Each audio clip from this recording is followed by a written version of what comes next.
All right. Hi, Sarah. Welcome. Welcome. Let's open with a word of prayer. Good and gracious God, we give you thanks for gathering us together this night to explore the wonders of your grace, your kingdom, as your people, as your disciples, as your followers. And so bless us in this time together. Bless the questions that we ask. Bless the material we'll cover. May it all be focused on the gift of communion with you and community with one another. Bless this group as they discern their call to follow you and all that that brings, all the joy and the challenge and the opportunity that that brings to them and for them in the midst of your people. So we pray that in Jesus' name. Amen. Amen. Bless the candy. Keep the candy. All right. So the question came up. It was All Saints Sunday last week. So what is a saint? How do we talk about saints? So going back to that Roman Catholic background, what would you say from your perspective when you think of a saint? What are you thinking of?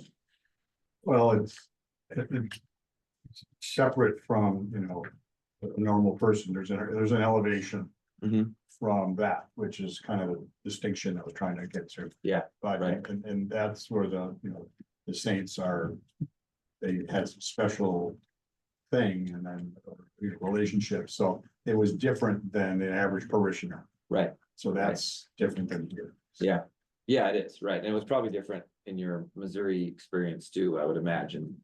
Anyway, and they would talk the same as ELCA or really any other stripe of Lutheranism would talk about saint and sinner, and that we are both at the same time.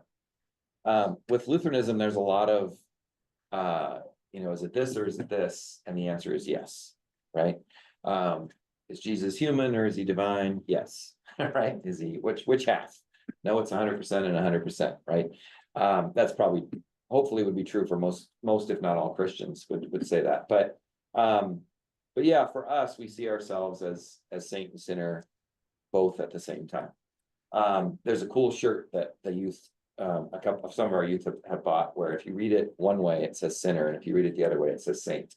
And it's kind of a blend of this sort of way that they put this font together. So it's really kind of a cool t-shirt. And there's there's a quote by Luther that I had on my Facebook here recently that I reposted. And it says something about on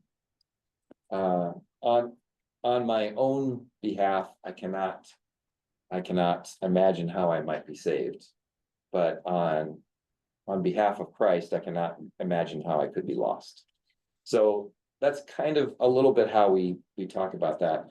There actually used to be, I had a professor who said when he came back from Vietnam, this changed, and it kind of changed with the self-esteem movement. I'm kind of the first generation. Gen X was the first, like fully raised with kind of this self-esteem kind of push. And he said with the self-esteem movement, they took away the symbol that pastors would sort of have of this, where they would wear their, and this has some kind of, maybe some implications now that aren't so great, but they would wear this black robe underneath. Is that a cassock? I can't remember what it's called. I don't do the official names right. Yeah, okay. So they would wear this black robe underneath, and then on top of that robe, they would wear the white robe. And so that was to symbolize that reality, that I am a sinner, right? I'm covered in the darkness of this world and my own sin, but I'm caught up in that, but I'm covered in Christ's righteousness. So it's kind of the idea that when we look at ourselves, we can have all kinds of doubt and this and that and the other thing, or see our failings or see our triumphs or try to measure up to God, which is impossible. And when God looks at us, it's kind of like we're not Jesus, we're not Christ, but he sees us through the lens of Christ. So we sometimes with our youth we'll do this exercise where we say, all right, look at the person next to you and say, hello Jesus, kind of thing. Like that's what God sees. He sees us through the lens of Christ. And so we're all saints. Now, do we understand the amazing gifts of Peter and Paul and Martin Luther King Jr. or I don't know that he's sainted, but these others who have been sainted, Mother Teresa. Yeah, of course, we look upon those who have done, great, amazing things in this world, but they don't have more status than we do as God's saints. And we don't pray to them because we have access through Christ. And that was one thing that Luther took an issue with the Roman Catholic Church, and maybe you guys have talked about this before at the time, was that he said, no, we have access to God through Jesus Christ. We don't need to pray through Mary, or we don't need to pray through this or through that. But at the same time, Martin Luther had great reverence for Mary, the Mother of God. I mean, he was, but we don't need to pray to her, he would say. We have access to God through Christ. So we don't need an intermediary. We don't need somebody who's better than us, who has done better things than us, that kind of thing. So does that answer the question? Yeah, Right. Yeah, thank you. So on All Saints Sunday, we just remember those who have gone before us, the saints who have joined the church triumphant, as Pastor Bo would say. Yeah. Good. Other questions before we start out? Okay. Well, tonight we're going to talk about stewardship and discipleship. So let me pull this up. And again, I'll use Pastor Bill's material here. Whoops, actually, I got to share my screen is what I need to do. So hold on just a second. Do that. We're all Zoom experts now, probably, right? Or maybe not. No. No. Yes. Well, then you're probably more of a saint than I feel, because I know all about it. Undermine my own discussion there. Okay, so let's take a look at this passage from Matthew, where Jesus says, "Come, follow me." Jesus said, "And I will make you fishers of people." At once they left their nets and followed him. So this very simple, come and see, come and follow me. We as followers of Jesus sometimes wish it could be just that easy. We'd go to our neighbor and say, "Come and see." We probably don't want to say, "Come and follow me," right? But come to church with me, and magically it would just sort of happen. Now, when Jesus said these words, he probably had some relationship. He'd had some ministering in that community and that kind of thing, so they knew who he was. It wasn't like he just showed up. It can kind of seem that way when we read the scriptures. So there's relationship there, and there's ministry that's happened there. But Jesus says, "Come and follow me, and I will make you fishers of people." And so when we talk about discipleship, when we talk about stewardship, and we'll get into why this kind of starts this session, but really that's the thing. That's it. There's the work, is to simply receive that message and to follow, right? So if you're looking for some kind of convoluted formula to become a follower of Jesus, it's really just that simple, right? I know you've talked about law and gospel. That's one of Pastor Bill's favorite sessions, I'm sure. And so you understand the difference between an obligation and that you have to fulfill, and an invitation that you get to receive. I don't know if you put it in quite those words, but that's how I would put it. And again, working with young people, a lot of times it's about obligations, expectation. You have to do this, you have to do this. If you're going to get an A, you have to do this, you have to do this. And really, what we try to tell our young people, and certainly in this class as well, is this is a promise. It is an invitation. It is a gift. It is to be received, and then you are free to respond. And that's what makes it different from a lot of other things in our life. And sometimes radical and confusing for folks. Well, what do I have to do? What do I have to do? We think of the rich man who said, "What do I have to do to inherit eternal life? What do I have to do to get there?" Well, Jesus says, fulfill all the commandments. If we're going to go this route, he says, basically, okay, fulfill all the commandments. And the guy says, "Yeah, I've done them. I've done them." And you'll notice in that story, actually, Jesus gives him all the commands that have to do with his relationships with other people, right? And then it says that Jesus, loving him, which is the key to that passage, loving him, said, "Go and sell everything you have and give it to the poor, and you'll have treasure in heaven." So some people think, "Oh, I've got to do that. That's what I've got to do. How am I going to do that?" Well, Jesus, loving him, said that to him. That's not the expectation. It would cause chaos. right, in our world. There was a seminary student that graduated the year before me that did that.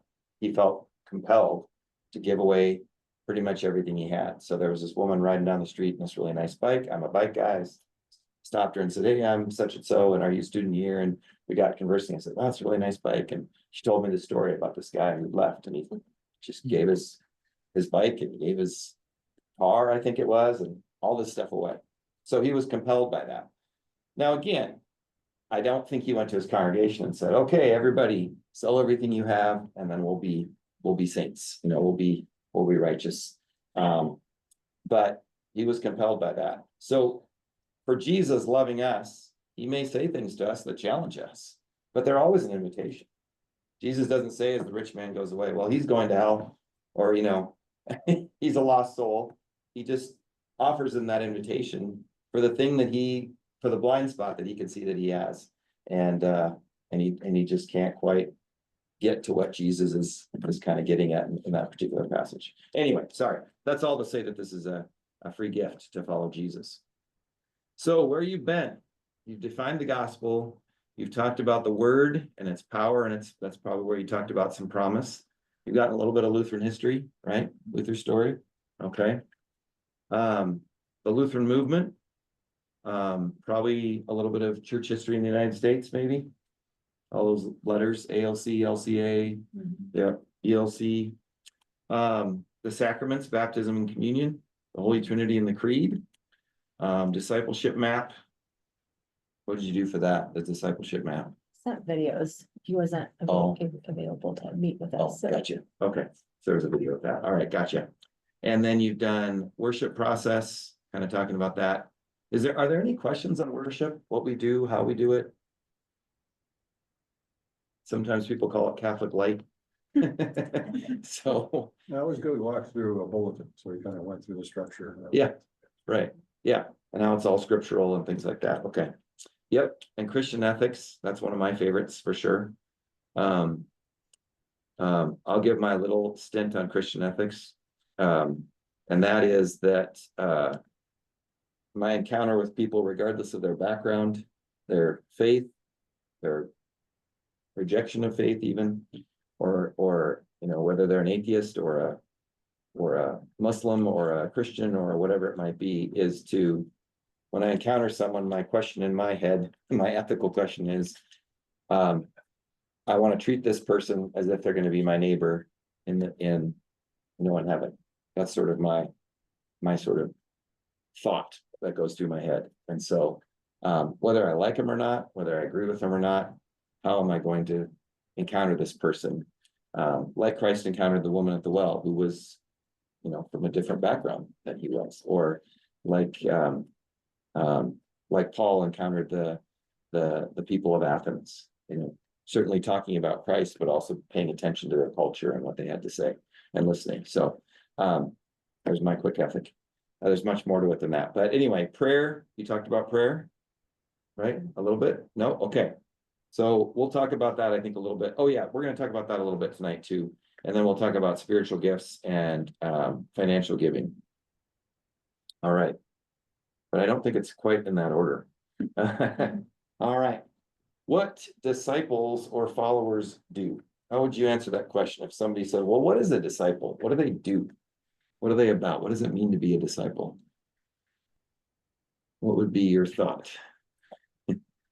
Someone asked you that. Share the gospel with others Mhm. through actions, words, Mhm. you know. Mhm. Yeah. Yeah. I think that, you know, if you're a disciple or a follower that you want to learn more about, if you're studying your Bible or you're in fellowship or the believers, which would all probably help do some of that. Mhm. Yeah, right. But without that, I don't know that.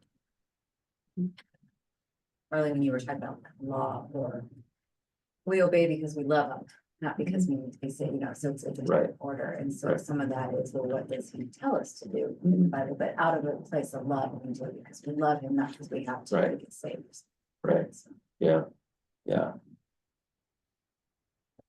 Okay. Other thoughts? Sir, Mhm. Yeah, Thanks for, yeah, think of them. yeah.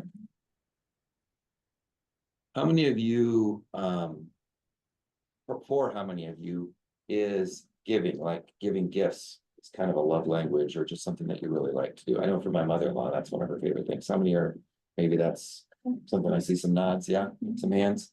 How many of you are maybe an act of service is really where you get a lot of, that's more for me. Yeah, okay. So, discipleship is following Jesus like we talked about, but it's also following Jesus in a way that enlivens those gifts, awakens those gifts within you. Hey, come on in. Please. Yeah. You're fine. You're fine. So being a disciple of Jesus is simply following Jesus. How many of you are readers? Okay. How many of you are, and this would be me, I was always cramming my reading before the final, but how many of you are more class participation kind of folks?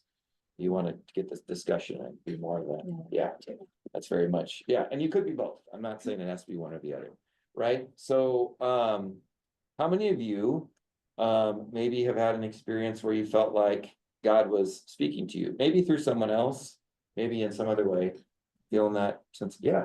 Okay, a lot of us have experienced that too. So following Jesus, there are a lot of ways in which we receive God's word. Obviously, central to that is the word of God. And yes, while we're telling, we're also studying. We're lifelong learners. One of my favorite things for our young people in this church is that adults, there's so many adults in our adult class. And I've told them many times, not recently, I guess, but many times, it's a real gift for our young people to see that I don't get confirmed and graduate out. You know, some still do that. They go through confirmation and it's like, see you bye. Or high school or whatever it might be. But for them to see, oh, this doesn't have an ending point, right? I've had people sometimes say, well, I've done my time, I volunteered, I've done that. And I say, well, there's a retirement program in the church, but I don't know if you want to go to that retirement program quite yet, right? So this is a lifelong. Now I sound like the law on that, but I say that kind of in jest. One of my favorite things or one of my favorite sermons from Pastor Bill, and he may have shared this, but when we talk about that freedom we have, that invitation we have to be disciples, he talked one time about if I could give my daughters, I think we're in high school and middle school, so if I could give my daughters, you know, a magical pill that would make them joyfully do whatever I said, you know, or just follow what I said and all my plans for them and you know, do the chores and do this and do that. And the other thing he said, would that be love? And of course the answer is no. It's tempting, isn't it, to kind of control that? But would it be love? No. That response that we have, that obedience that we have, God intends that for that to be a loving response. And so that's part of what being a disciple is about. Now, there are lots of things we can see in the scriptures about, you know, our care of the widow, the orphan, and the foreigner in your land. That's the measure of a successful society, right? Not the military, not the economy, not the leader, not any of that kind of stuff. It's the widow, the orphan, and the widow, orphan, and foreigner in your land. And we can think about those terms. Who are the outsiders in our, you know, in our community or in our country? Those are things that God calls us to. But again, we're invited in different ways. It may be that we give financially. It may be that we serve. Probably we're going to do a little bit of both. But where do our gifts lie?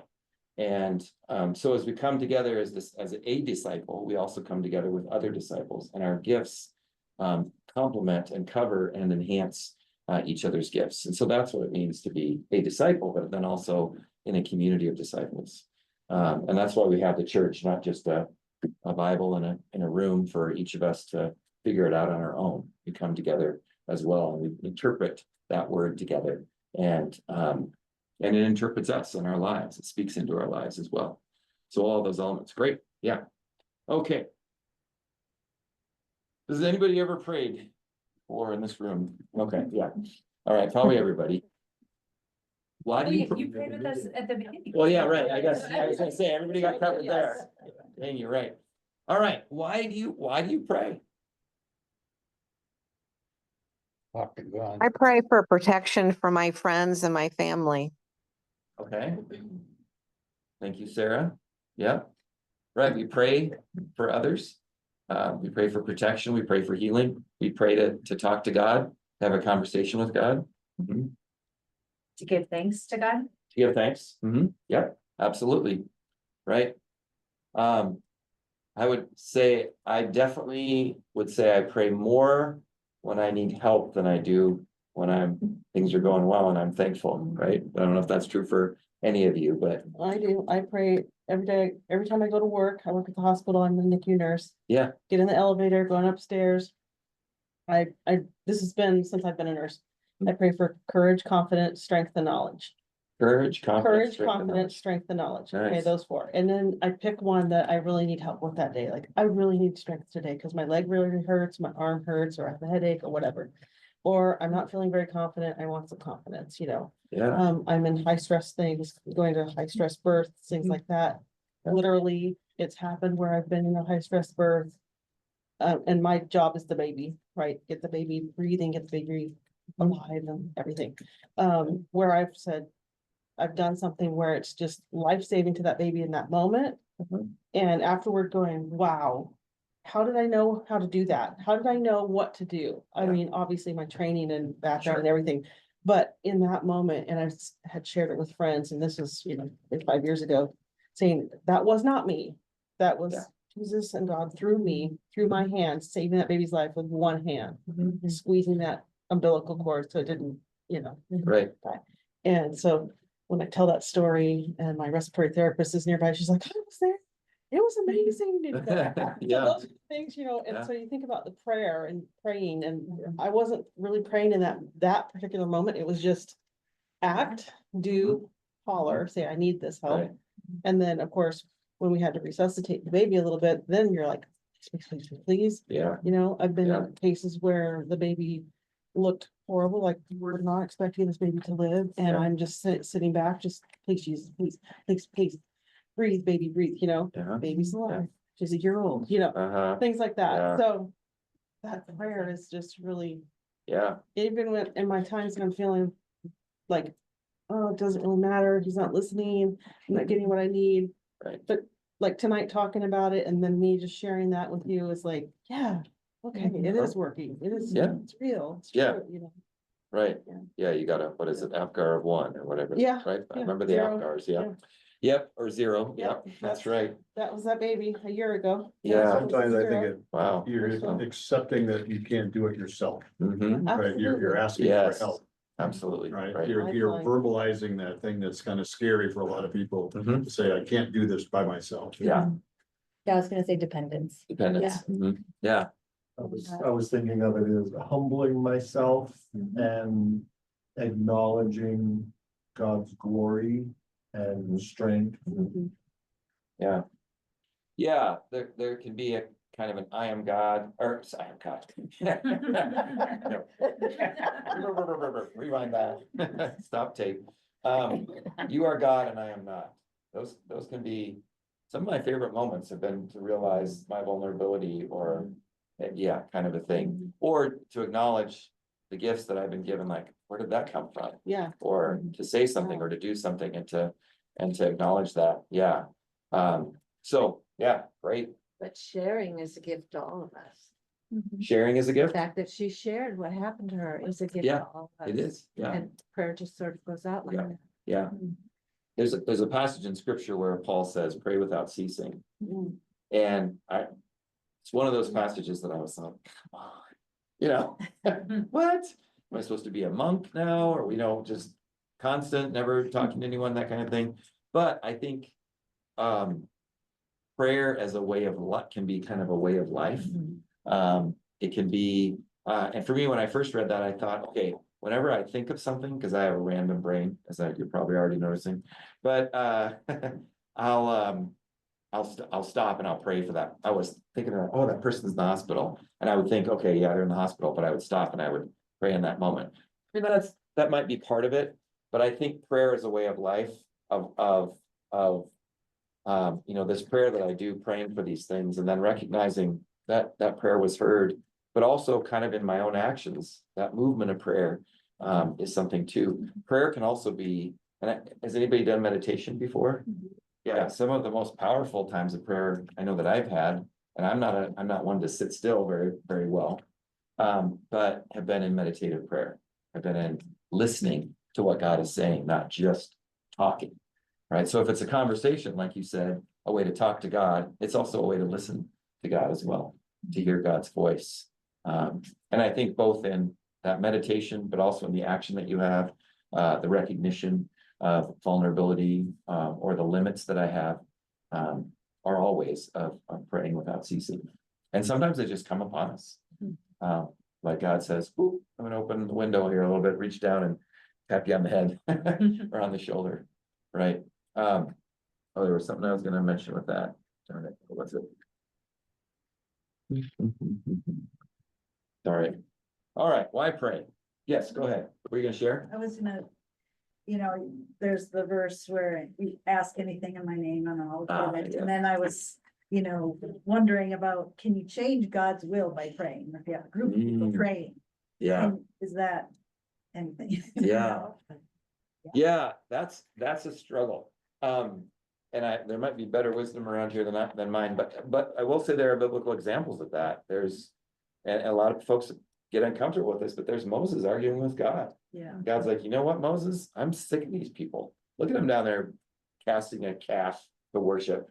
I tell you what, I'll wipe them out. I'll restart with you. And Moses is like, what if there were 150 people? And he gets God down to 10 or 25 or whatever it is, 20 maybe.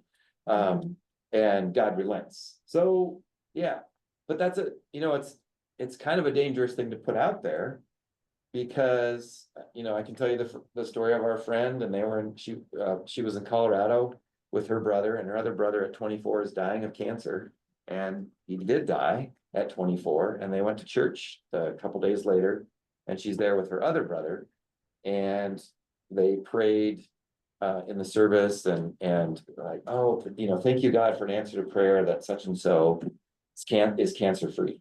And that was the last time he was in a church. Right now, I'm not saying they did anything wrong, but the message to him was, well, if we had prayed enough.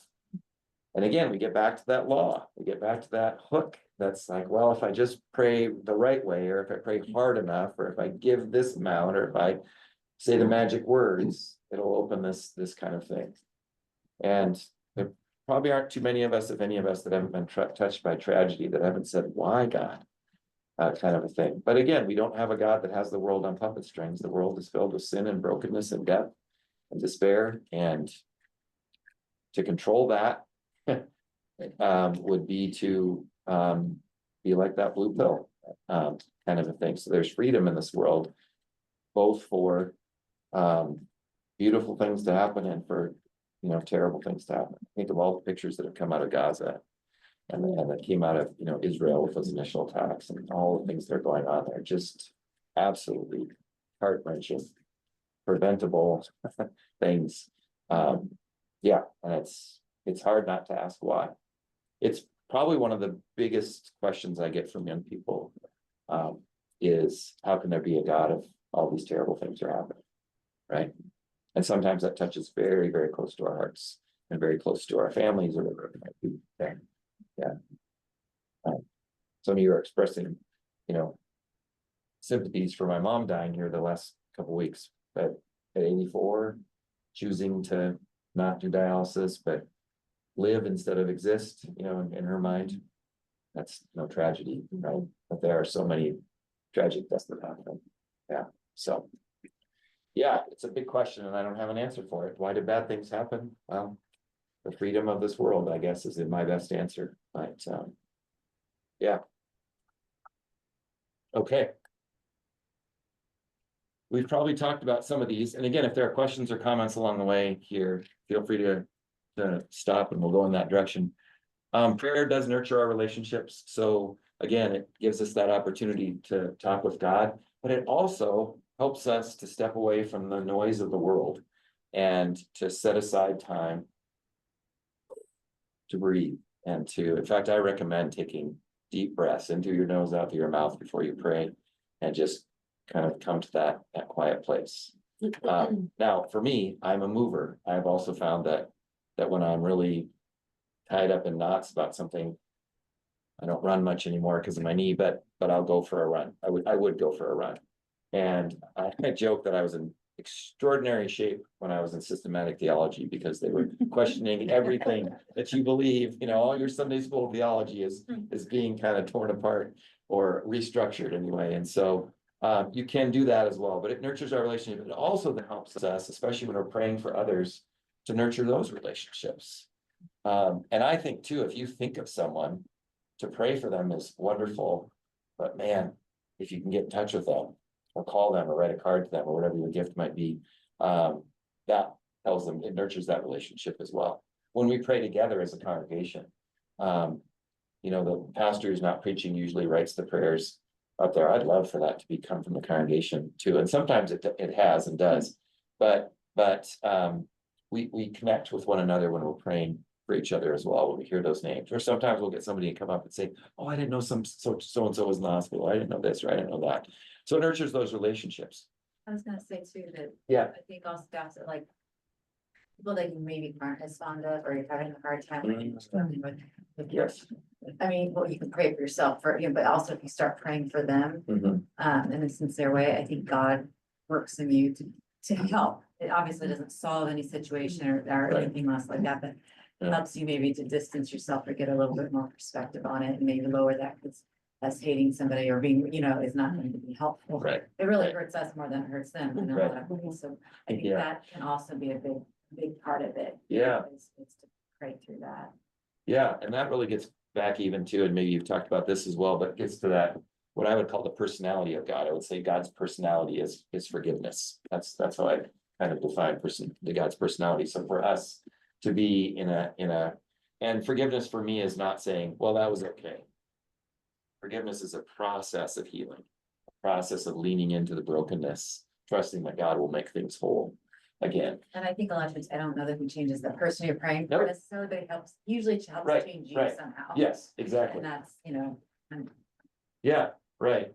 There was a guy wrote what we used to use for confirmation. We don't use it anymore, but it's got this guy and he's like this and he says, I'm gonna get high blood pressure and heart disease and anxiety, and that'll show you were wrong, right? So yeah, sometimes in doing so, we can be released from carrying a burden that's not ours to carry.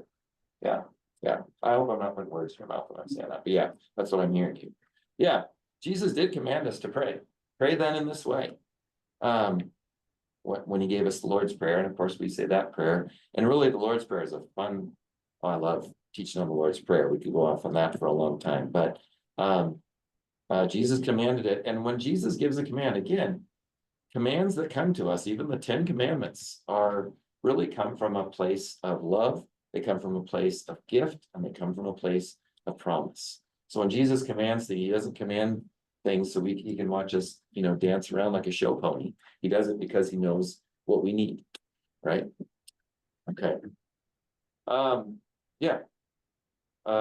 Jesus, God promised to hear us. And we talk about that as even the work of the Holy Spirit, that the Holy Spirit intercedes even when we can't form the words with sighs too deep for words. So even, I think about that, sighs too deep for words, when my son was sick. Both my wife and son had kind of a chronic illness, autoimmune illness that lasted for several years, a long time for my wife, 6.5 years, and about 3.5, 4 years for my son. And people would say, how can I pray for your son? And I said, well, my prayer every day, and hang with me here, because I know it's going to offend some people. Well, my prayer every day was, God damn it. And they would look at me and I'd say, I mean that as a prayer. God, damn this illness back to hell where it belongs. Right? That was kind of my sighs too deep for words. I didn't know what else to say. I was so frustrated. So again, if I've turned you off by my potty mouth, I apologize. But I really did mean it. I really did want God to, exercise this thing out of my son and throw it back where it belonged. All right. And he's fine now, by the way. He's doing great in college. It opens us up to God's work. So again, I think that's what you're getting at here is God works on us then, works on our heart as well. lifts the burdens that we're carrying. Yep, and thank you for bringing up praying for your enemies. I think that's a great point. And then, yeah, what are the results? We kind of get back to that, right? Yes, there are answers to prayer, but sometimes the answer is be patient. Sometimes the answer is no. Sometimes the answer is something different. Has anybody ever felt like they've had an answer to prayer that was different but better than what they asked for, or different but or just different? Go ahead, I'll leave it at that because you put your hand up. Well, I was just gonna say, I think that at different times, it's different. Mhm. And so it's not always the same. And I would just share that in another church, when I was in a position with leadership and I was Mhm. praying about the church, we usually would take our time to decide something. Yeah. And so you'd pray about something where you're trying to make a decision and you wouldn't get an answer right away. But then what would happen is like maybe a day later, you'd think of something you'd never thought about and you'd say, oh, and then you discuss it with other people and they would have had sort of the same thought, right? So answers aren't necessarily somebody talking to you. Mhm. They can be thoughts that you get that you know is right. Yeah. Or a feeling where you get chills, Mhm. where you know it's right. Yeah, Uh, right. It's the best I can describe it. It's Yeah. different. It's not the same. Over a lifetime, it can vary. Yeah. That's all I would say. Yeah, right. Yeah. Other thoughts or Like, stories to here's, share? like, Yeah, please.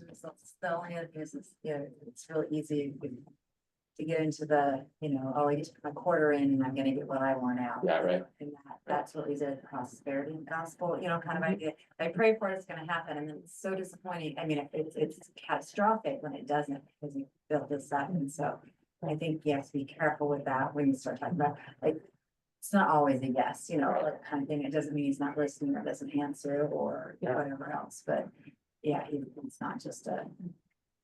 Yeah, do you need a bottle kind of thing? Yeah, right. Yeah,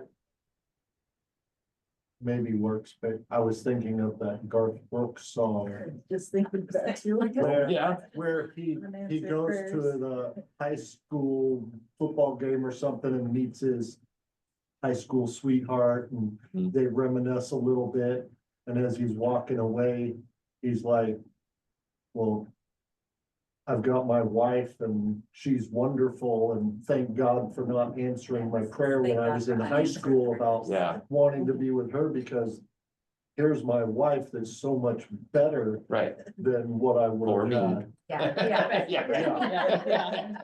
Yeah, that's Um, good. And I mean, I guess I could say a little bit. I love my wife. Excellent. But,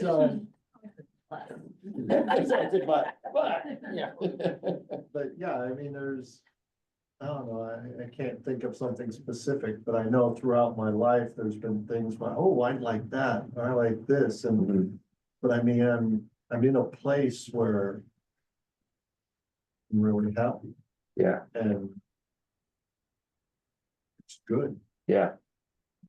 Well, and so much of our life is an exchange of goods, right? And so, and there are expectations and there are, whatever it might be, although those can change. I go into car dealership and I think, okay, what can I get this down to? My wife goes into car dealership, she says, well, that's the price, I guess that's what. I guess that's what you pay, right? But yeah, it is kind of that way, and I can tell you, so it's different than Nickelback, I guess, Garth Brooks does.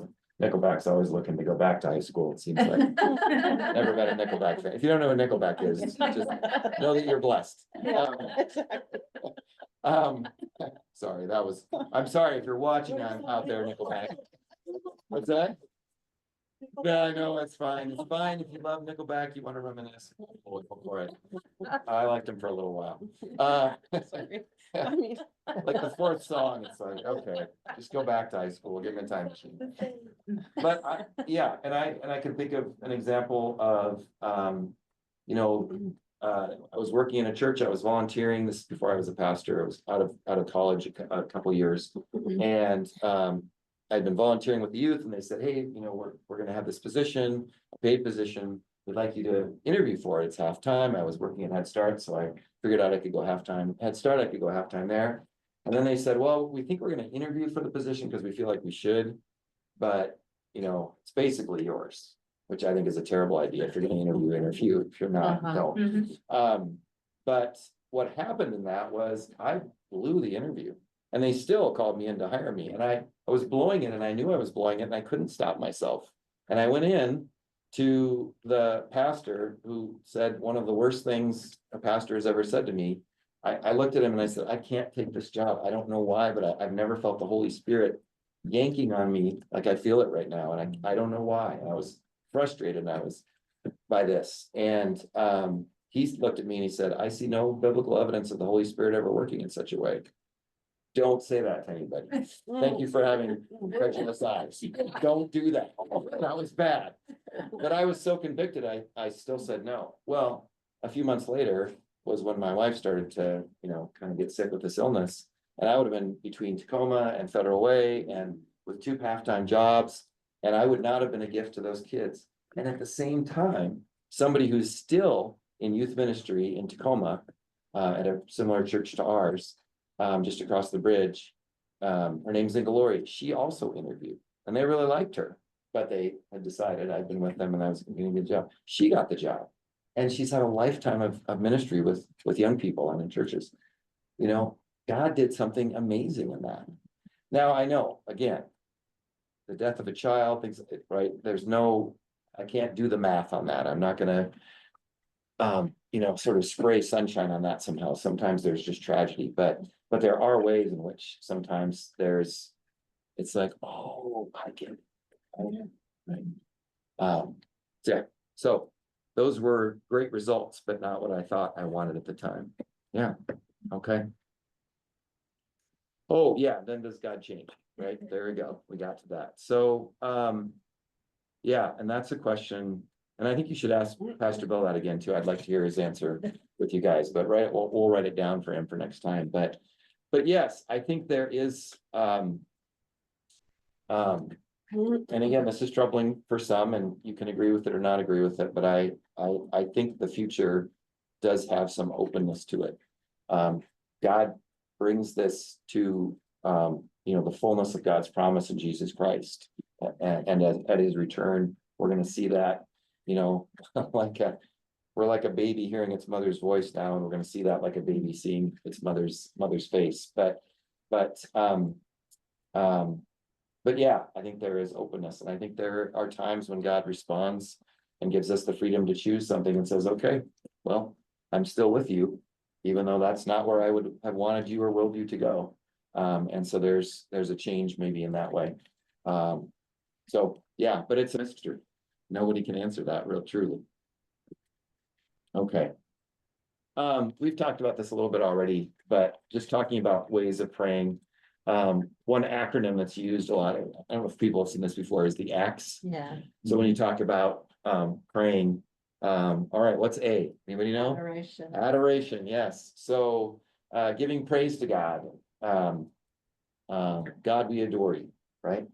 Our Father in heaven, hallowed be your name. Right? There's adoration. And then C, what's C? Confession. Confession, right? Now, again, law and gospel. This is a great example, but don't think that every time you pray, you have to do this, right? I've done this before, and I've done it with groups, and I've done it I think I did it in a workshop one time. And it is kind of cool to, okay, I give praise to God. I confess, you know, you're God, I'm not. I think that's a great starting place, and kind of walk through this. But again, it doesn't have to be what you do every time with prayer. Okay, T. Thanksgiving. Yeah, you got this memorized. All right, Thanksgiving. Yes, so we're thankful to God. And then S.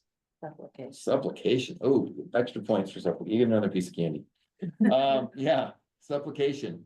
So we're asking for and that can be our intercession and that kind of thing as well. So we're asking for those those specific prayers for ourselves and for others. Yeah, yeah. Thoughts on that, or prayer, or? Well, they're very broad categories Mhm. and they sort of remind you of things you want to talk to God about that day. Yeah.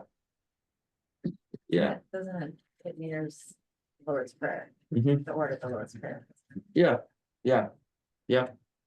Yeah, to a certain extent, you know, our Father who art in heaven, hallowed be your name. Your kingdom come, your will be done on earth as in heaven. Give us today our daily bread is a little more of a supplication. And forgive us, right? Confession. And the will being done, your will being done on earth as in heaven can be kind of a supplication as well. But Thanksgiving, the kingdom, the power, and the glory are yours now and forever. It's kind of an adoration. It's also a thanksgiving. So yeah, there is definitely something in that mirrors what we pray in the Lord's Prayer. Yeah. In that adoration, we also recognize that God is the benevolent householder. So if we think of this world as a household, one of the things I like about some of the work I've done in the Lord's Prayer, some of the folks that I've read on that, is they talk about God as the good householder, and God is the one who takes care of the household. And that means everything from you know, the children to the servants to those who you know, maybe indentured slave, what slavery kind of was in that time, this indentured servitude. But that God is taking care of the whole household. So if we think about it that way, that's kind of how ancients would have thought about that, the people in Jesus' time, because and of course, patriarchal society, the father was the head of that whole household, and there might have been extended family or older family or his mother or whatever it might have been, but is taking care of all of those kinds of things. And so we can kind of think of it in that way, think of ourselves as part of this household. Yeah. Other thoughts on that? I have a question. Yeah. So what are the other ways of praying that the Lutheran Church is excited about Yeah. teaching? Because Mhm. this to me is really confining, like I would not go out and pray yeah. this way. Yeah. Cause right. I was taught how to pray this way when I was a child, and that became really destructive because of my own personality of like thinking I had to do it a certain way, right? Right. So, and God is big, and I talk to God all the time, Right. and God is everywhere and with me, and if I'm doing the dishes and talking to God and, you know, Yeah. whatever. So like, what are the other ways that Lutherans pray? Like, I love silence and solitude. Mhm. I love contemplation. I love meditative practices that you're talking about. And so I'm kind of wondering, like, what is the spectrum of prayer Yeah. for Lutherans? Yeah. No, that's a good question. Not And that this is bad. no, I it recognize isn't. that No. some people love it and appreciate it and practice it, but Right. for me, it's just not life-giving. Right. Yeah. So it's more that conversational, on the spot, in the Yeah, it moment. can be. Mhm. Yeah, sure. Right, yeah. Yeah, no, I would say that, yeah, I've never had that question before, so I'm trying to think. I don't really see there being any, you know, any kind of restriction as far as Lutherans. I think there's a lot of exploration and openness to different kinds of prayer in the Lutheran Church. And I can say in seminary, I've done like the sort of a mantra prayer. One of the most powerful times was just to say, Jesus, Son of David, have mercy on me, a sinner. Jesus, Son of David, have mercy on me, a sinner. And again, that might be like, I don't like that. But it was, it reminds me of what I've learned about the rosary. You know, the rosary seems like real prayer, and sometimes people are like, oh, you're just saying these words, they don't mean anything. But actually, when you're physically engaged like that, you're engaging your frontal cortex. So there's brain research around this. And when you engage your frontal cortex in a physical movement, you actually open your mind to kind of a greater peripheral vision as far as listening to what God might be saying. And so some people through that practice experience powerful, you know, revelation from God or powerful moments of prayer, kind of thing. So saying that mantra for us over and over again was recognizing God is God. I'm not. God has this mercy. God has this title. It was all kinds of things started to open up as I just repeated that again and again. As my mind got used to that, almost this rhythm, all kinds of things in the rest of my mind opened up to receive God's grace. I was crying by the end of it, which I don't know. I only get 3 crying tokens a year. I'm a Norwegian from the Midwest, a male Norwegian from the Midwest. We're not supposed to cry ever. But yeah, it was powerful in that way. And again, with meditation, being guided in that, but then being free to find my own space and to kind of explore around that space to be and have God encounter. Done that with leaderships groups. I've done it with youth. Yeah, I would do it in this class, frankly, but yeah, so those kinds of prayer, we've had people before who were like, oh yeah, I grew up holding my hands up when I pray. You guys apparently don't do that. Oh, you can do it. And then I have other people say that, and then it's like, okay, well, if 2 of you did it, there might be 10 of you that go like, oh, we can do that, right? To lift your hands up, because there is something about that position of prayer even. So the physical body, where that's positioned for prayer, it isn't just folding your hands and bowing your head. And I think a lot of us were brought up, whether we were told that was the way to pray or whether it was just the way it happened. Yeah, that can be kind of constrictive. So, yeah. But do you have some other kinds of ways of? Yeah, I mean, just the things that I mentioned, Mhm. like just, I don't know, just that conversational Mhm. prayer. Cause like you were saying, like sitting down Mhm. and just like being still and then Yes. being like, and check and Yeah, check and right. check is sometimes like, oh my gosh, I want to crawl on my skin. But at other times, like Yeah. this, I mentioned silence and solitude, of just that practice of sitting and being in God's presence can be very healing, especially in like chaotic points in my life where there's so much going on in the world, and then you are cultivating a time where you are just focused on what does the presence of God feel like? Yeah. That's beautiful. Yes. And yeah, there's a lot of other ones, but I just wasn't sure like what Yeah. Lutherans did. Yeah. Well, and kind of the recovery, maybe I would say, praying in the labyrinth. That's another way to move Yeah. and pray and to, kind of literally be on a journey, but be physical again with movement.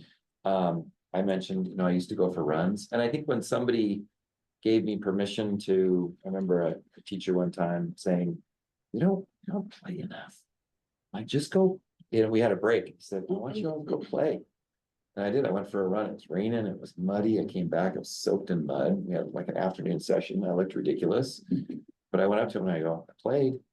All right, good. So yeah, so it can be in that those things happen. It's kind of, it reminds me a little bit of a dad I talked to, and he said he had season tickets to the Seahawks game, and he and his son would go, and they would oftentimes just sit there and not say anything. But every once in a while, there'd be this moment where the son would just open up about stuff, just because they were existing together in the same space. So, that's a different thing than prayer, perhaps, but that's Yeah. kind of, I think, how we can see that with God, just existing in space with God. Yeah. I So, was gonna say, I mean, I get it, 'cause you always hear it like the prayer warriors, or like, where, like, every day they pray at 6 from 6 a.m. to 10 a.m. and they've Yeah. got this list and they keep Yeah. a journal and so I would, I failed miserably, and then I Right. just felt like a failure, and, and I was like, I'm not, I'd almost feel like, look, I'm not a Christian, I can't, Right. what this sort of discipline down, or whatever it looked like in the midst of chaos, and so, yeah, more of a conversational, if it hits me, I'll just start, praying, Yeah. and kind of, and then sometimes my mind wanders, and then I bring myself back, or sometimes it doesn't, Yeah. But I think that, I get that idea of, sometimes this stuff is helpful if there's a guiding, but a lot of it, I think, is just, I always think that, well, how do I talk to my best friend? yeah, There you go. But essentially, I should be talking the same way to God, and he's gonna talk back, whatever that looks like for Right. you, kind of thing. Well, I think of the Psalms, like David Yeah. was like all over the map. Oh, yeah, I mean, he's Just running like, around naked every what is day. Yeah, happening with life? yeah, he's out in his underwear parading before the Lord, yeah. And the church ladies are like, "You shouldn't do that." Basically says, shut up. Close your window. Like your best friend, like you're saying, and I just think we're all so different, Yeah. and God is so big. There are so many ways that we can approach God, and honestly, like want to hear from God and be in whatever state. that sometimes these things are helpful. And like I've done praying of the hours. Mhm. And that's been amazing at certain points in my life, but it's like this tool belt that you need to choose, like, or a menu. Like you have these options where it's like, oh, I really need this in this moment. This is how I'm choosing to be present in this moment, and God's gonna meet me any place. So I'm glad. I was just hoping it wasn't like, Yeah. this is the only way we pray. Well, and I think one important piece of that too, or one piece that's important with that, or that you remind me of too, is that when we talk about Jesus' crucifixion and resurrection, which are really, one without the other kind of empties the other, but when he's being crucified and the curtain of the temple is torn in two, the Holy of Holies is open, and again, I don't remember who said this first to me, but talk about that God is loose in the world. And so we don't need also to come to a particular place. We don't need to be, not only is it not necessarily a position of we have to be on our knees and our hands folded and that kind of thing. And I did, by the way, go to a Lutheran church that had kneelers. So even once in a while you find that in a Lutheran church, but you don't have to be in a particular place. I've been overcome on hikes with just the wonder of creation, and it's adoration just flies out, kind of thing. Thanksgiving flies out in those moments. But if God is loose in the world, then everywhere is a place to converse with God. Everywhere is a point of prayer. Just like everywhere is an opportunity to connect, to serve. I like our mission, connect more to Christ, and I talk about that as being connect more deeper in our faith and knowledge of not just who Jesus was, but what that means, and then more broadly in our connection to our community. So, and sometimes that word more, connect to Christ, even is just about connect more sometimes. And then we're back in our works like more. Well, what, I gotta be a prayer warrior. I gotta pray for 4 hours. If I prayed for 4 hours, I'd go nuts. But I also might need a reset. Right. I also might need a reset, take a sabbatical or take continuing education and go to the Abbey down in near, I can't remember where it is, near Olympia. And I knew a pastor who did that. He didn't stay there. Of course, he was a guy, so he can't, but he went down there and he prayed the hours. What's that? Like Placid? That, Lake Placid. There's another one in, I think it's Tenino. okay. Anyway, it might be called something different. It's been a long time. But anyway, he went down there and kind of became in touch with that rhythm of prayer. So that, and he didn't continue to do that necessarily, but it helped to kind of set his rhythm in an ordered, structured way so that he could be free to do that as well. So, yeah, thank you. That's a great discussion on prayer. Yeah, anything else? Okay, all right. Conversation, yes, and with a friend. With the best parental image we can have even as well. So, all right, a way of praying. Oops, how do we get back to this? Did I press the wrong button? Okay. All right, now your spiritual gifts. So there is, I think over here, a spiritual gifts inventory. Okay, and I'm gonna give that out to you. I'm gonna take the risk of giving that out to you. You won't fill it out right now, but I think the intention for this is to take this and to one for each of you, and to fill that out and to bring it back next time. Now, here's what I want from you though, because I've made this mistake before. Actually, I'll tell you what, let's just do 2 here and then they'll go around that one. It's probably easier. I have one more for Chris. Yes. Oh, yeah, absolutely. Of course. And if you need another one, and Sarah will get you one as well.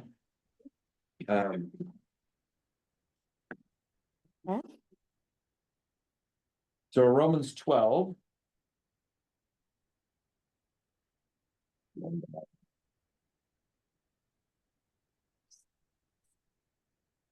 That's one more, That's own Bible. What's that? Oh, yeah. Are there enough? one more. Yeah, especially if you need a couple, if there's a spouse not here or somebody like that. Some of you may have this, have this memorized. I would love for you to go home and read all of Romans 12, because there's a lot to it, but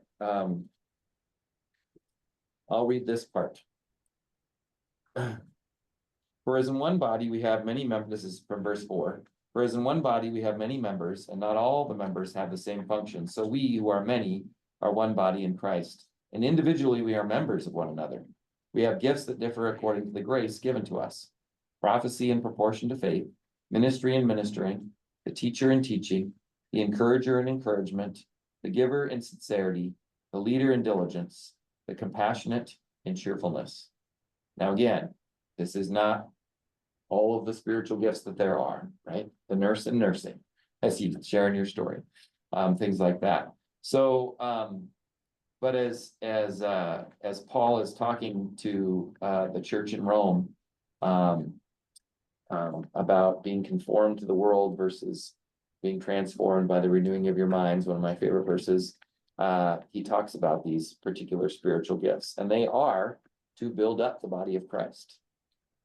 I am not an administrator. If you put me in charge of the funds of this church, I will get fired within a week, or probably be in jail because I've really messed something up. It probably looked like it was on purpose. But I'm not a thief. I don't mean that. Okay, don't take that too far. But I just don't have that gift.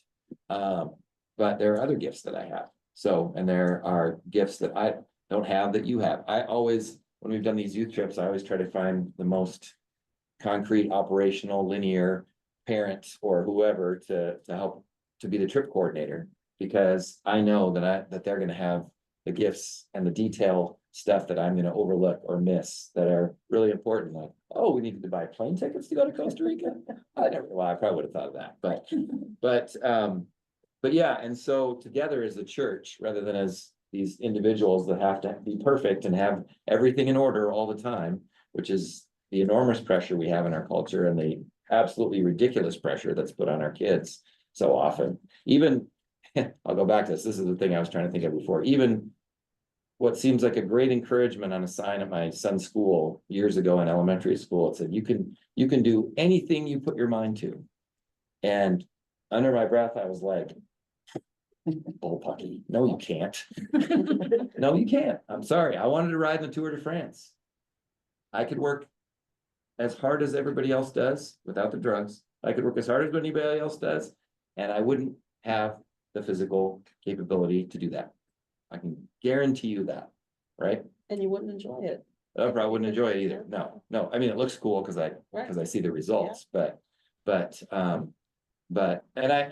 don't mean to pour cold water on the dreams and gifts and the amazing things that people do. The Seahawk who was drafted and only had one hand. I mean, geez Louise, what an incredible story, right? There are stories like that, but we get back to that. God is God and we are not, kind of a thing. So we rely on each other. We lean on each other. So take those inventories home. You can look at them, fill them out, and then bring them back. And this is what I was getting to before. Make sure that we are following up with you on those spiritual gifts. Call us and get angry if we don't, because the only thing worse than not assessing the spiritual, what's that? I don't know if I want to turn it in. Yeah, right. No. Well, sorry. To be clear, I'll be clear. The only thing worse than not assessing the spiritual gifts of a congregation and the people within it is to assess them and not follow up, because it's like, oh, wow, I've discovered this. I have a spiritual gift. This is really cool, or I knew that, or that really affirmed something, or I didn't know about that. Then you get excited about it and nobody says anything after that, right? So I'm putting this on tape that we will follow up on those spiritual gifts as well, okay? What is that? Sorry. Yes, Question. What does that mean? what does that mean? Follow up. Follow up, that means that if Are you're. you gonna make me do something? No, it does not. Okay, that was good here. That was good. Okay. Invitation, yeah. Oh. That's Right. right. Want to help. I just want to. You're the president, the treasurer, right. No, it is not, this is not a like fresh meat market kind of thing. Don't hear that. This is, this is more of like, oh, wow, where you know, like, what was it? Was it Frederick Buechner, I think, who said, where your joy meets the need of the world? That's where you're, you know, that's where you can do ministry, where you disciple. I Yeah, have a full cycle example of this. yes, good. At the church we're coming from, and it was on the other side of the ferries there. Yeah. We went through this exercise and we did capture it for everybody in the Uh-huh. congregation. And we then asked them to like pick the three, because you might want to, which ones do I want to improve on? Uh-huh. Which ones do I, you know, Oh, so it okay. can be used as a growth opportunity and development Yes. opportunity. But it also is a way to identify people in the congregation to take on tasks when you need them, yeah, right? So we Right. had a little bit of a, you know, it's not as big as this place, but we had a member database that I put together. And Oh, we had okay. tags for each spiritual gift. yeah, right. So it, you know, so we needed some help in something. Uh-huh. It's a way for the elders and the pastor to say, well, who can I reach out on this? And it's not a complete 100-person, you know, how many, I don't have to do 100 phone calls. I Right, know the 5 that show this as a skill or an interest uh-huh, or something. Yeah. So it helped them shortlist it to still ask. Right. If they want to help out on something. yeah, But it is a way to find out in a large group, who does have this interest or skill or desire, right, and then take it from there. right. But I guess, you know, it is kind of a way to go shopping for, well, you know, we're gonna need new treasurers next year. Who's Yeah, gonna do that's it? right. So I have done all those things. Yes. in this way. Yeah, But it was first capture it, record it, and then leverage it in the way you want to manage your church. yeah, right, So right. It's Yeah. not always negative, but I understand your point. Yeah, There's some people, that- but you got to choose which ones you wanted to put in the database. Yeah. yeah, That's how it worked out, because then right, people could say, I really want, I'm okay with having this preference and also helping in that area. Yeah, good to Other people clarify. could say, I'm tired of that one, I don't want to do that one. Yeah, right, So it wasn't all 12, 20, depending on the Yeah. model you want to use. They picked 3, yeah, and each person had 3 that was associated with that. that's cool. Yeah, yeah, right, it's kind of, you don't want to end up like the, what was it, I worked for a sprinkler guy. And he had the driest lawn in Tacoma. I mean, for one thing, he thought sprinklers were unnecessary, Yeah, but there are sometimes he was people good that at are it. good at something when they really aren't, so. that's true too. Yeah, yeah, exactly, right. But no, and I think of the example, like if I were sitting on your side of the table and, you know, somebody said, oh, I saw in your spiritual gift inventory that you like to do, you know, drama.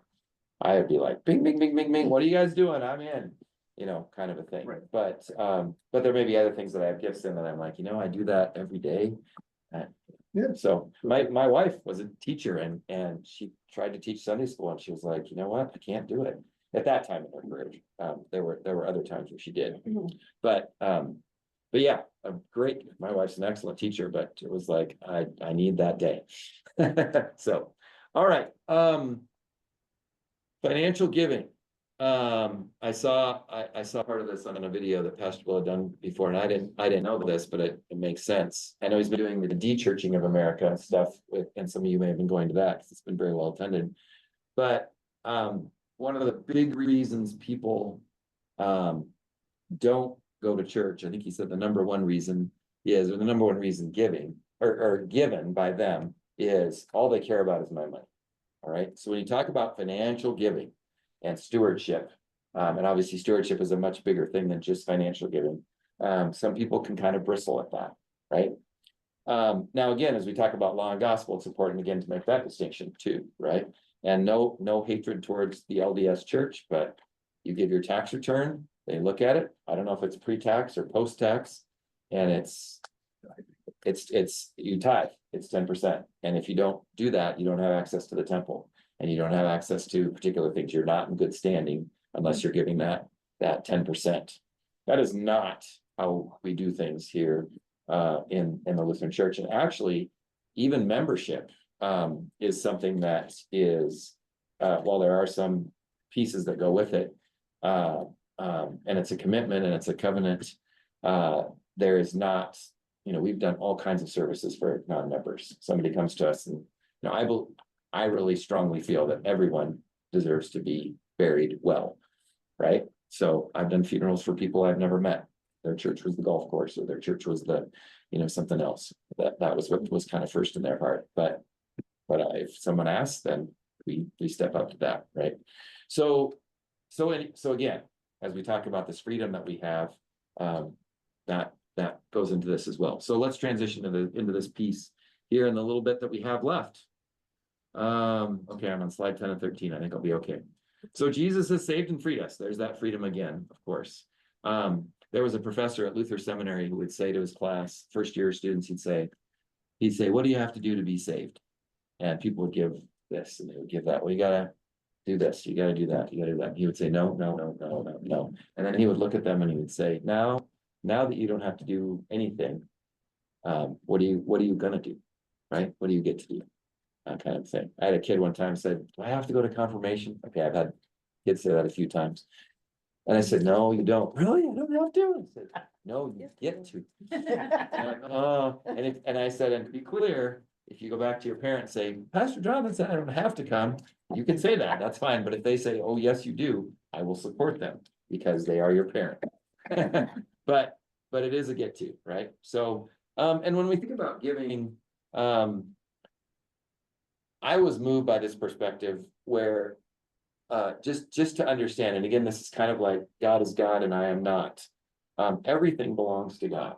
Nothing I own, nothing I have, nothing's closed on me or anything, but really truly belongs to me. It all belongs to God.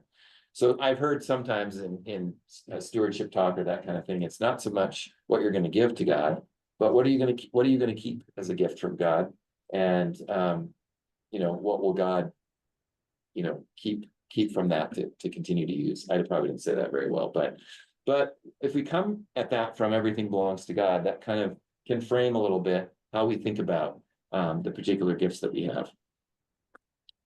And then there's also this, just like there's, I would say there's a need to pray. I think it's built into us. Somebody was talking about, how you're working in the church and you kind of go away and you come back the next day and you kind of figure it out, right? I think you were talking about that. But more than one person But, usually does. right. Yeah. And that's the church for sure. But there's also, I think, evidence that we need to pray about the fact that our brains, when our brains work the hardest? When we're sleeping. So when somebody says, I need to sleep on it. Yeah. So even if you're an atheist and your brain is programmed to kind of unravel the things of life, to sit in contemplation and rest and unravel the things of life. Creation isn't considered finished until God rested on the seventh day. It's not 6 days of creation, it's 7. And the resting of God is that last part of creation. And that's why we're given that command to have that time of rest and concentration on God's word. So just as that is, we also have this need to give. It's built into us to connect with each other. And a big part of that is the fact that we give. And again, this is talking about financial giving, but it relates to other things as well. That's why I asked about even some of your gifts, whether it's to give financially to something, whether it's you get more out of serving, whether it's a little bit of both. We have that kind of intrinsically in our DNA. Giving gets back to the first commandment.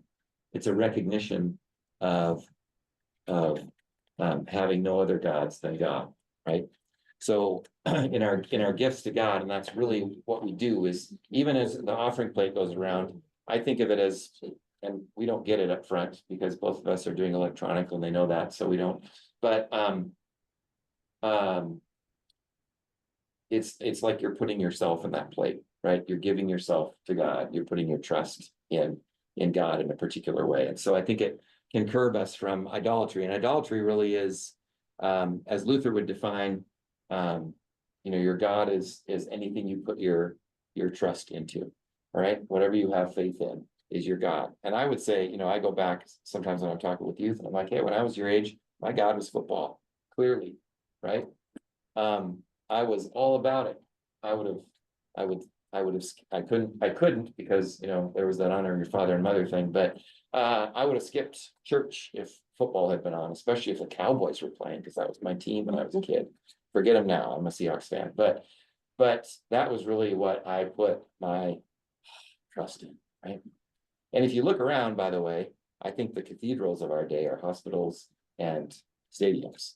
And I think a lot of trust is put in that. And I'm not, by the way, I'm not down on hospitals. I'm a big fan of NICUs. My son spent 11 days in the NICU, but that's because we had what we called lactation Nazis. They wouldn't let him go until he latched on. Yeah.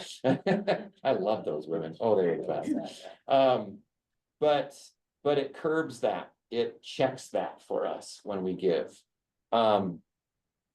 And by the way, giving, when we talk about giving, it's not just to the church. There are all kinds of ways which we give, even in our taxes. We're giving in a particular way because in the world of Jesus' day and before, the command was to not harvest everything in your fields, right? You weren't supposed to harvest to the edge. You were supposed to leave something for the poor to come and to glean, right? That was the way, that was their social system. We have different systems now that we give to with our taxes. So the question sometimes comes up about giving and tithing specifically, which we'll get to in a second. But is that pre-tax? Is it after taxes? Well, yes. Figure it out how that kind of works for you. But it does. It reflects our priorities. Where our treasure is, there our heart will be also. And I know Pastor Bill tells the story of I don't remember the guy's name, but he was a pastor and he was asked by someone. He said, I want to love God more. How do I love God more? He was kind of taken aback. He hadn't had that question before. So I think he answered it in some long-winded pastoral answer at the moment, but he thought about it later and he said, actually, I would say give to God, because where your treasure goes, there goes your heart. You're invested in something, right? And it's where the rubber meets the road. For the ministry of a congregation to happen, there has to be giving. Again, and I'm telling another Pastor Bill story, but I like it. It's there was a Finnish guy who died, I guess, in this congregation. I think it was the year before I came, so we were in Pastor Bill's first year, and they wanted part of the service to be in Finnish. Well, Phoebe was saying he knew enough German to get through a little bit of one back in his first congregation, but he didn't know any Finnish. Well, they found this pastor from the other side of the pond, over in the Seattle area, who was from Finland, and apparently she had recently come from Finland, and she came over here, and he said they brought her in the sanctuary, and she went like that. She goes, pays for this, because over there it's the state church that pays for it, right? And yet, if you go to Finland, you'll find people there for the most part, to be baptized, to be married, and to be buried, right? They pay their tax, that pays for the church and to be there, but there's not a lot of participation. You go to Norway, you go to Sweden, same kind of a thing. So when he said to her, this is what we do, this is a place that we have because of the offerings, the free offerings of the people, she was just flabbergasted by that, couldn't believe it, kind of a thing, that would be supported. So I remember being in Germany, and they went through and they did an offering, and people were putting in like €1, just a little bit, but that was an offering to give to some extra thing, some social outreach kind of a deal. So otherwise, pastor's salary, the building, all that's taken care of. By the way, it's true in China too. Did you know that? They actually take care of the churches that are allowed to be there. They gave $5 million to a church we visited to redo it. So, and then it's kind of a little bit reflecting of those priorities. Our treasure moves our heart, and it helps us to grow in our love of Jesus. So, yeah, but sometimes there are questions about stewardship. So I wanted to kind of get through those, but then also, talk about questions you might have when it comes to stewardship. In the ELCA, do you know what the average is? And again, this includes the people who would give nothing, but the average percentage is between 1% and 2%. So you think about that, you think, gosh, if everybody, challenged themselves as they're able to give another percentage, what would we be able to do? The LDS Church can put a temple in just about any piece of property that's available in the entire world, like that, right? Kind of thing. And I'm not saying that's what we want to do, but we think about that in that kind of a way. And if you think about what we do as a church too, we also tithe. We also give of our first fruits to our synod, and then our synod gives of its first fruits to the national church. And we're able to do all kinds of wonderful things, sometimes together with the Missouri Synod Church as well, with Lutheran Social Services and Lutheran World Relief and things like that. In fact, when the UN had their campaign to in 10 years eliminate malaria from Southern Africa, they asked the Methodists and the Lutherans to partner with them because they had such a strong presence in giving for the needs of people around the world. So really, really incredible to be a part of that. Okay. Anybody have a knife on them? I should have brought a knife in here. I got mine taken away by Homeland Security when I flew back for the burial. But I have an apple here, right? Now, if I cut this apple into, let's say, 8 pieces, and I start eating those pieces, and I get to the last one, and it's like, ooh, okay, I took care of everything. I'm getting kind of full, but it's hard to give away that last piece of the apple, right? But if I cut the apple into 8 pieces and I give away that first piece of the apple, and then I enjoy the rest of the apple, probably not going to miss it very much, am I? This is better with an orange because it has little segments and things like that. But that's kind of what we talk about with first fruits giving. And in the ancient world, in the ancient temple, they would give a grain offering and they would just burn it. Now, it's illegal for us to burn our money, and we probably wouldn't do that, and I don't think we should. But they would just give it as an offering, and it was a way to say to show their reliance on God and their faith in God, kind of a thing. So that's where we get kind of that first fruits kind of giving. And then I think Pastor Bill has a cheerful giver on here. We didn't have a smiley face. He took his smiley face off. But we hear in the scriptures too, again, this is God loves a cheerful giver. And I've heard that used in very law-giving and damaging ways, like shaking you upside down. Now smile, God loves a cheerful giver, right? Kind of a thing. Or guilting people into being not only giving more, but being cheerful in that, falsely cheerful. But really, that is a way for us to hear that this is a response, just like all the rest of it. This is another way in which we respond to the gifts that God has given, kind of a thing. It also can help us to stretch and to grow. I remember when the pastor gave the sermon with the orange, and he did kind of sit there and eat the orange. He ate 2 oranges. The first one, he ate all of it, but the last piece, he's like, ooh, it's hard to give away. And then when he gave away the first piece, it was much easier. But that compelled my wife to come home and say, you know what? Every year we're going to go a percentage higher and kind of stretch our giving. And we were young adults and we hadn't really thought much about stewardship. In fact, I was, even as someone who was a pastor's kid, was kind of like, well, I should probably put in enough to pay for my part of communion, you know, which is a pretty terrible way to think about offering. But it helped us to kind of stretch ourselves a little bit and to see that, yeah, we can actually get through this. But then it actually became a gift, and it became kind of a thing that we would look forward to as the year turned over. We got to a certain point where that stopped, and I was off in grad school and she was sick, and there was a challenge to that, but we still tried to at least stay at that level as best we could. When we get to the word tithe, that's the 10%. And again, that's where you get into, we can do this in a legalistic way and have you turn in your, I don't know how many of you would stay around if you had to turn in your 1040 and we said, okay, this is how much you owe, pay your temple tax, and that's what it is. Jesus actually never talked about tithing. The only real, he talks about stewardship constantly, but we just get the widow's mite story. It's kind of the biggest one, that she gave everything she had, kind of a deal. But that's really what that tithe was that mark of 10%. Our congregation is more around 11%. We give around 7.5% to 8%, I think it is, to our local synod. We give we have some restricted giving that's given only to the congregation and our particular ministries, but to the congregation for outside giving, right? So that might go to the schools that we support, that might go to the book programs, that are literacy programs, that might go to Hearty Meals, which is an in-house one, but it's still an outreach. That might go to a number of different things that we do.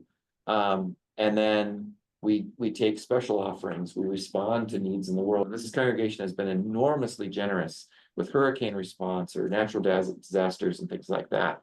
So again, all those kinds of things come out of a sense of faith, a sense of response to the good gifts that God has given us.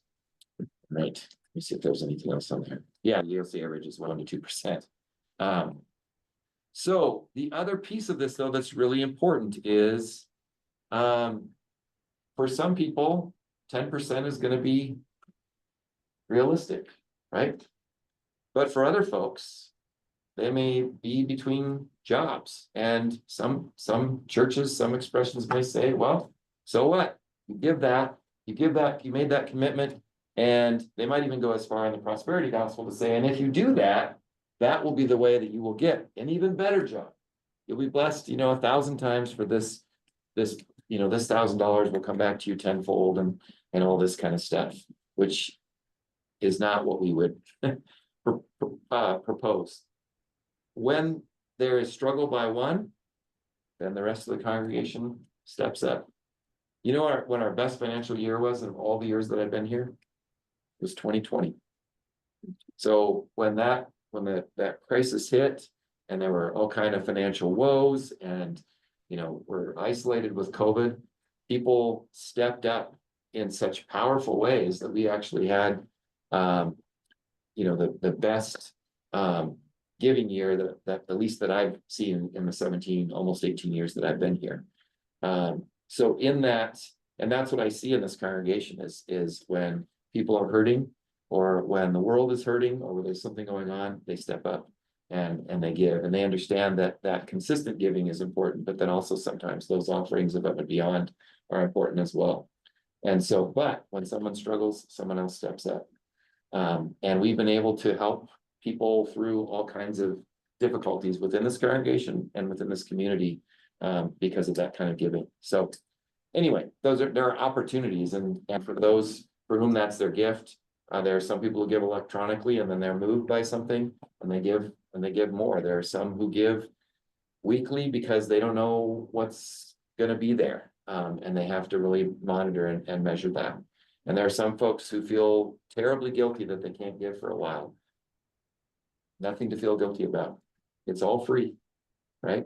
The gospel is completely free. This is our response. So when we ask that question, how much, what's the right amount? I don't have an answer for you, right? There's the biblical tithe, that's part of our scriptures. But yeah, it works out differently for different people. Yeah. Okay, questions, thoughts on giving? I know we're at 8 and we're after 8. Oh, there's the cheerful giver. Okay. All right, I didn't leave much time for Q&A, but any remaining questions or things that you want to talk about before we go? I think I was scared I was going to miss stuff, and I ended up taking this over. So I shut you all up with the giving, huh?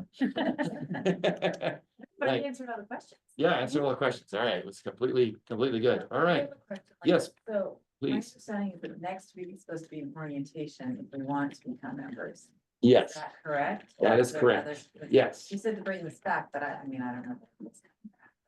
right, and that may be the case, right? So what you can do is you can bring it back to the office, regardless of what you're gonna do as far as proceeding forward. And whether you become a member or not, I hope you'll continue to worship here. I hope you'll, or if this isn't the place, that you'll come to us, and honestly, I'd rather you find some place that fits than be, again, handcuffed to here. But I hope that this has been a good invitation and an awakening for you to be a part of this. Pastor Bill really likes this word, and so do I. He rather than members, he talks about mission partners. That you are invested and connected in the mission that we share together of connecting, again, deeply to Christ and widely to our community, and certainly to one another as well. So, yes. So yes, there will be an orientation next week. That's the last session. And then the 24th, again, would be the time for folks to do that affirmation. And I think he'll go through that. If he hasn't already, he'll go through that next time for those who wish to proceed there. And again, if you can't be there, don't worry, we'll work it out. Is that just during regular service? Yes, it is. And I don't know if it's just at 11 or if it's 8:30 and 11 and you can choose. I think he'll mention at both services, all the folks that are doing it, but I can say this, it will for sure be at 11 because we have, you know, a little more time in that service, but it may also be that it's possible for folks to stand up at 8:30. I think that's how he's done it in the past. You'd think I'd know this, right? Guess I wasn't. It all comes together for me and people will be like, who goes to 8:30 and who goes to 11? I don't know. I just know I see them. They're here on Sunday, right? There's my non-concrete brain, I guess. Yeah. Any other questions about that? Detail questions? For the non-detail pastor? Neither one of us are particularly detail guys, but yeah. All right. Well, thank you for being here. And is there anyone who would pray us out tonight?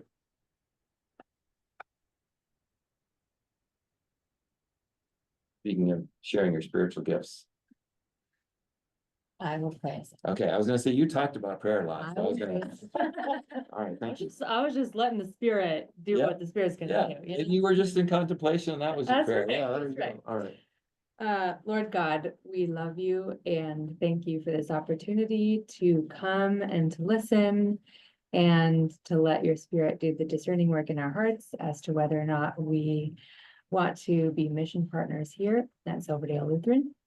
And we know that you will guide us well, whatever that decision is, and just ask that you would bless all of us in our spiritual journeys, that you would be close to us during this week and beyond, and that you would just lead people forward in blessing. Amen.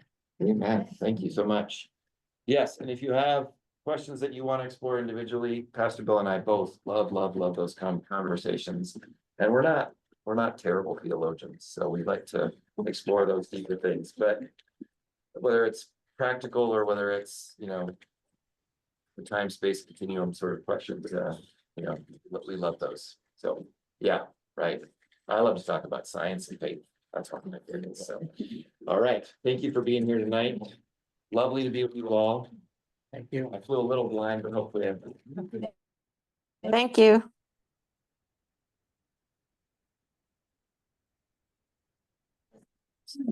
Yeah, I was helping.